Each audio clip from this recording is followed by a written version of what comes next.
On Northeast Alberta, you'll find a cross-section of culture and history with a nod to the future. Across the street, there are going to be 2 more units. New construction where once there was old. The whole area is just going to town. Gary James knows. He owns this white building and sold the land next to it where a multi-unit complex now sits. I guess that's the new way of life. And the new fate, it would seem, for this property on the corner of Northeast 33rd in Alberta, zoned for mixed-use development.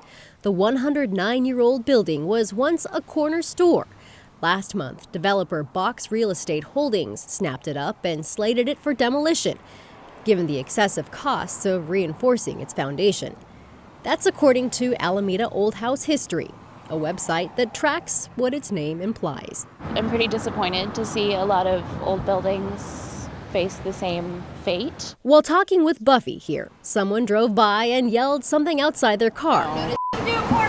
We can say, boo, New Portland. It's how a lot of folks around here feel about the changes. It's sad to lose a historic building, but it is nice to have additional residences coming onto Alberta. Anne Griffin sees it both ways. She's director of Alberta Main Street, a nonprofit that works with businesses and residents to keep the neighborhood's creative identity. We like to connect builders, developers, with the creative talent that's here. So if that is something that people want to do, to help make their building as unique as Alberta, that's something we can do.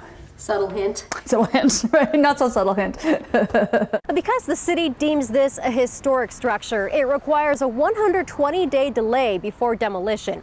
The point is to give time for consideration of alternatives, including restoration and relocation. I hope that something goes here that reflects the neighborhood. We'll know soon enough. Neighbors and Gary will be watching. What would you like to have seen happen here? Me buy it. In Northeast Portland, Catherine Cook, KGW News.